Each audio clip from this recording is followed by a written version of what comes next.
Oh my God. You know what though? Not spicy enough. Oh, jeez.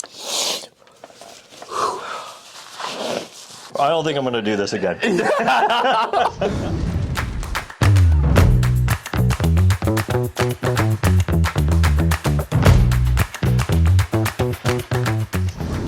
Welcome to Hot CISOs, because that's what you call in the show now. for this, we have Caleb Sima. Caleb, for people who don't know who you are, could you tell us a bit about how you got into cybersecurity and why are we sitting with Wasabi in front of us? Okay, so I've been in security for my whole life, since I was a kid. I started out being a researcher and a reverse engineer, and then early on in the industry, I started my first company called Spy Dynamics and was lucky enough to help create the web application security industry and the first web app scanner. Oh, nice. And then since then, I've gone through various things. My company got acquired, started another one, that one got acquired, spent some time as a venture capitalist for a little while, and then did another company called Blue Box that was also acquired. And at that time, I was like, I want to go start something else, but I want to go and figure out what to go start. And I was like, well, I can go ask and interview a bunch of CISOs, or I could just go try to become one myself and feel what it's really like being in the hot seat. Right? I love that. Being in the hot seat.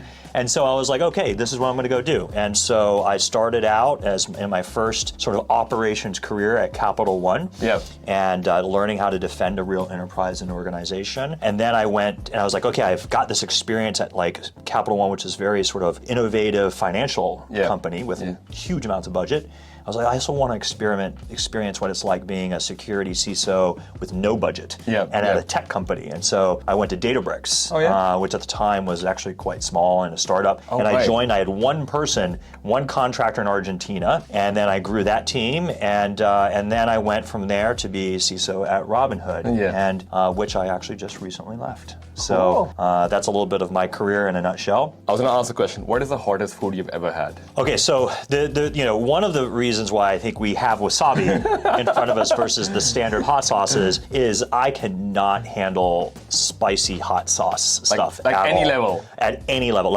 Even if I have little bits of I will be in pain for the whole night.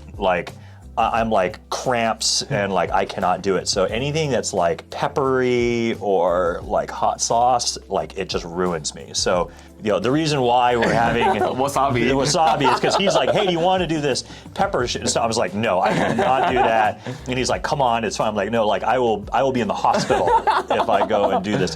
Which, by the way, and so I was like, I can do wasabi though. Wasabi. That's right. I'm a sushi. Sushi's my favorite food. I can do wasabi. Let's try the wasabi. Although I don't know how much even I can handle of this. Well, so for context, they have a truckload of it as well. So basically, I was like, I cannot do this. You're going to need to find someone else. I wish I could. But then came with the wasabi idea, and now we're sticking with it. We're gonna start with I guess for the camera's sake, this much. I guess. I think this is what I would call the average. Yeah, what people normally go for. Yeah. This is the average wasabi that you're gonna. So we're mixing it up with some amount of soy sauce. Yeah. And the intent is basically it would activate the wasabi. Is that right? That's right. Yeah. Sweet. Actually, I think the soy sauce makes the wasabi a little hotter. So, and the other thing is I didn't eat anything today, which is also probably a problem. Oh, we're gonna find out soon then. All right. Yeah. So this is gonna be. Cheers then. Cheers.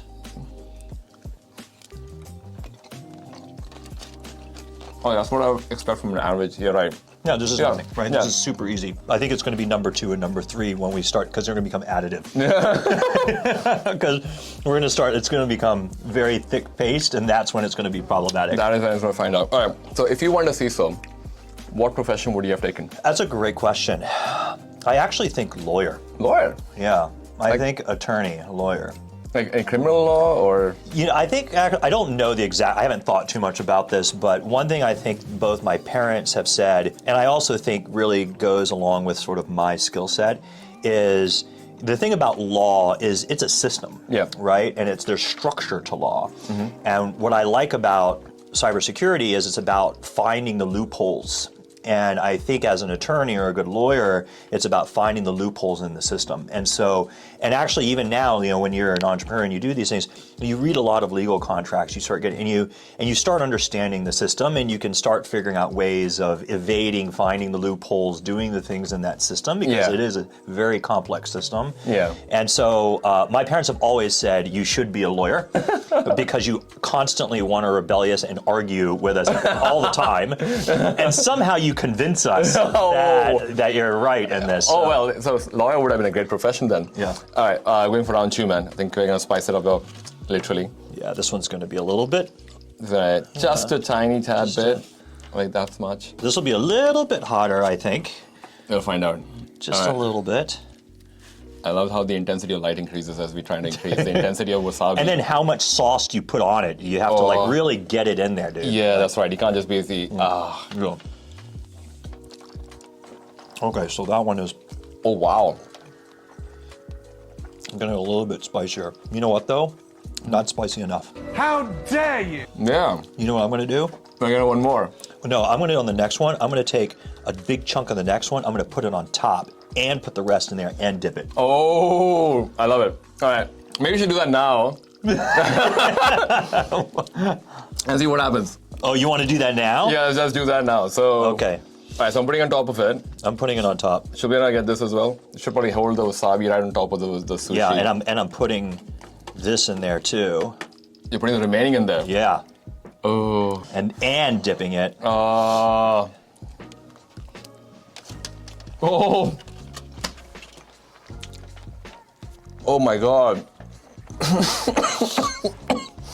That one. Oh wow. Oh. Okay, that one burns.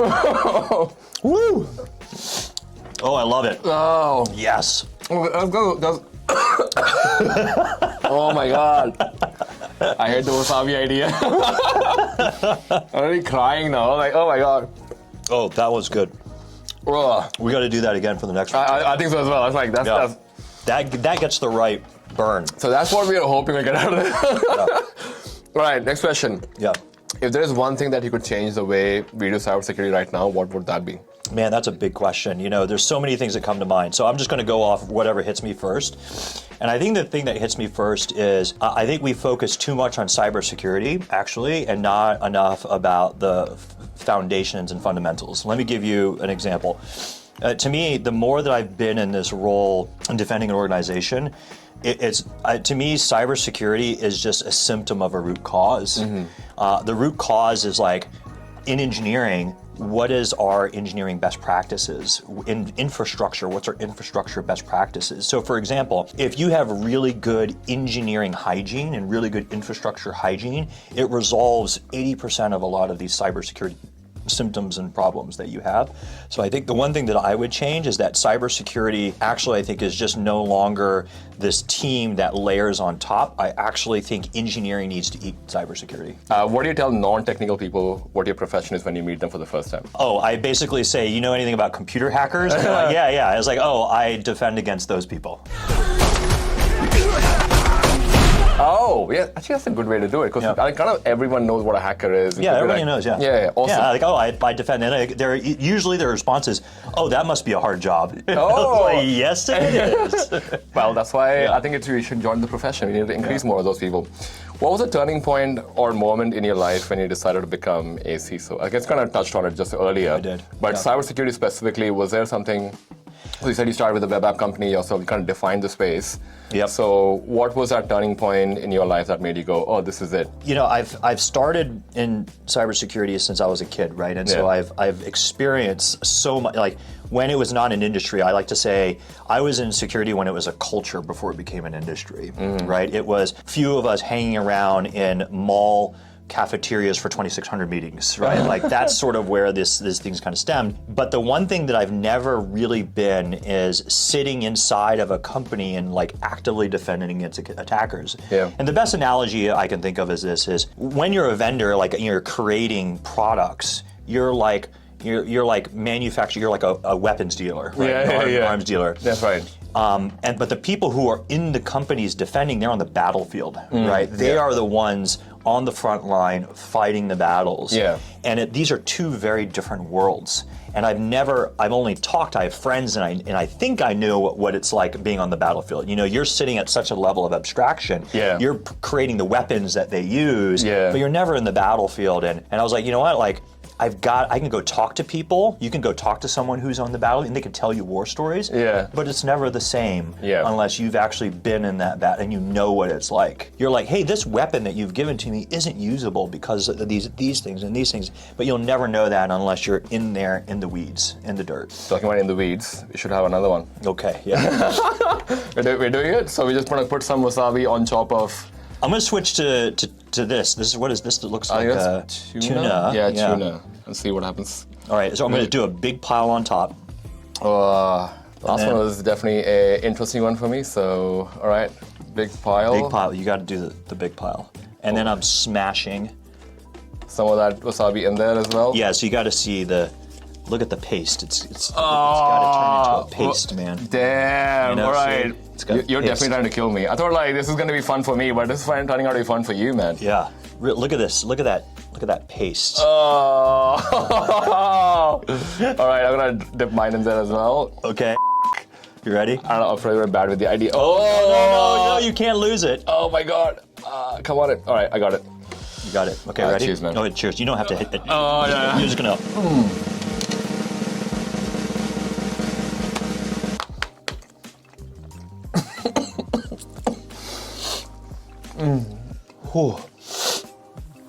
Oh my God. It's like,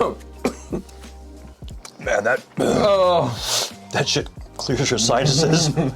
Woo! Okay, Woo! I'm good. All right, let's do this. All This is good. All right. Complete the sentence. Being a CISO is hard because. I can't think. I've got the idea. Oh my God. Being CISO is hard because of everything. I would say, you know, the best analogy, and many people I think as a CISO in security knows this, is the sinking ship, right? Yep. Where the problem is your job is to plug 50 holes, right? And all it takes is the attacker to find the one hole that you didn't plug. And you're constantly fighting this battle where you're dousing as much as you can of water that's coming from these holes while trying to patch them and plug them while you've got people poking more holes into it. and then the people who are running the ship want to poke more holes into it because they're adding more pieces to the ship with holes in it, and you got to run over there. And the thing about it is like, and it's a thankless job. Right? Like, if you do your job well as a CISO, and this is the thing that I've said, is you actually are boring. Your job is to be boring. Like, if I have to go and stand in front of the board and talk about all of these things, it's generally because, hey, I'm probably, there's a lot of problems, but if I do it well, I'm boring. Hey, things are good, we're moving along, things are progressing, great. Like, my job is to be boring. And when you're boring, it's not as exciting, right, around doing things.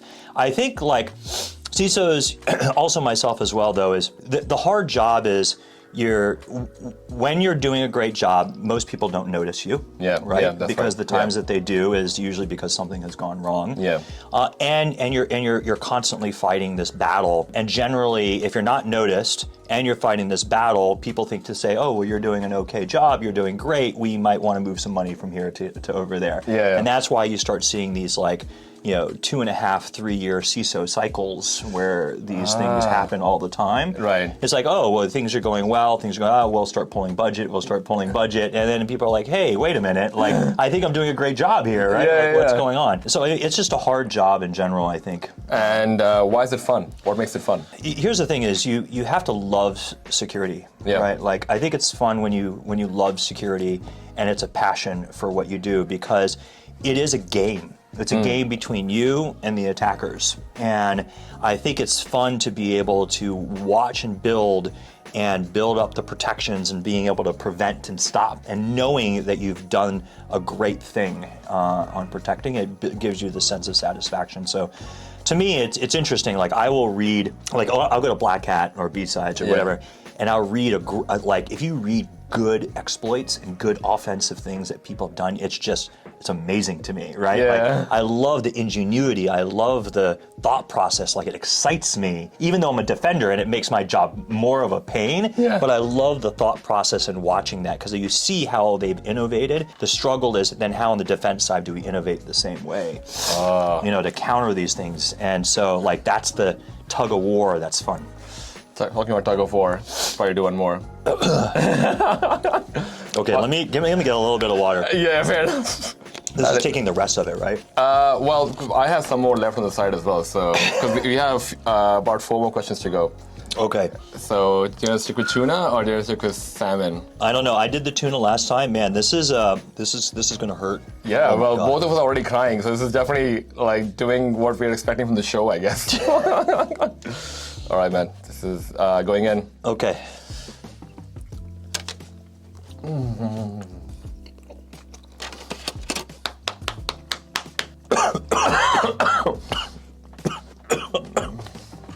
Oh. Have some rice? Oh my God. Let's try the ginger. Oh, that's worse. That makes it worse. Oh my God. Thank God that was the last one. Yeah. Oh my God. Oh. Oh, jeez. I think I've got wasabi stuck around my cheeks as well, so every time I because it keeps coming off, and like, oh, I think it's over, and I just stay still. That last one really hurt. Wow. Whew. Okay. All right. If you were the CISO of a company that has never had a cybersecurity program, what would be the first thing you start with in 2023? That never had a cybersecurity program? Yeah, and you're starting today. What would be the first thing you would Which start means with? I have no people. Yeah. Hire people. Hire people. Okay. People. Next question. If you really loved a cybersecurity framework, which one would that be and why? NIST. Why? Because it makes a lot of sense. It actually is applicable. It's logical. And there's so many different ways that you can take it. NIST is my favorite. If a CISO could be a superhero, what would be their superpower? Like, what would the superpower that they'd want to be, or? What kind of superpower would you give them, I guess, if they could be a superhero? Oh my gosh. If they could be a superhero, man, that's a tough question. They should endure a lot of wasabi to start off with. I feel like something to do with force fields for defending. That's a good one. Something with force fields, invincibility. Invincibility might be a really good one. That's good. All right, 3 words. The ability to produce money just at that out of rate. thin air. Money out of thin air and invincibility. Good talent out of thin air. Good talent as well. Yeah, because we have a shortage as well, so you kind of need more of that. Actually, that would be an awesome superhero. Because I could just be like, I could immediately get any. If I had the ability to manipulate anyone who has good talent to automatically come and join me, that would be. Yeah, attracting talent is very hard. Attracting talent would be a good one. Yeah, so, well, that's why we have hot CISOs, to attract. No pun intended. I don't think I'm going to do this again. 3 words to describe a CISO role. Challenging, rewarding, and you know what? There's fun. I think it's fun too. I agree. Yeah. What's your favorite invention of the modern world? Air conditioning. Air conditioning. Like right now, I need air conditioning. I definitely need one right now. But why air conditioning? Can you just, like, when it's hot, like, when you're in hot places, air conditioning is amazing. Like, you kind of think, how did people live without air conditioning, right? Like, air conditioning is just a thing that I think we just take it granted for that is phenomenal. That's right. Oh yeah, because I think I remember my Singapore trip where I was just walking from one shop front to the other. It was that hot, but they just like blasting air conditioner. Air conditioning is just like, what would you like? Think about it. Like, okay, everything is shut down. Yeah. You're in Austin, Texas. Oh my God. Like, what are you gonna do? No AC. Oh.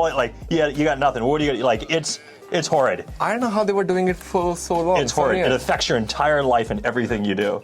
Actually, much worse than wasabi at that point in time. Yeah.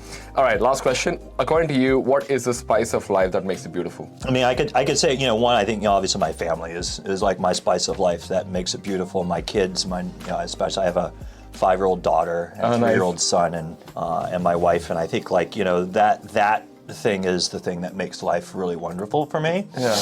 But I also think the spice of life is, when I look back and in my career and my life in hindsight, the risks that I've taken have all been the spice of life, right? Like when I look at the risks that I've done, even though they're scary when you take them, when you look back, it all fits into this amazing journey and puzzle that you're like, wow, it's just awesome that you could have never planned it sometimes better. That's what I was gonna say, yeah. On the hindsight, when you look at something, it almost looks like you planned it, but when you were in that moment, you're not planning it. You're not. Yeah, you're just basically trying to get by and walk the path that you truly believe in. Yeah, and I think that spice is that taking that risk and just trying not to have the regrets and just taking the risk.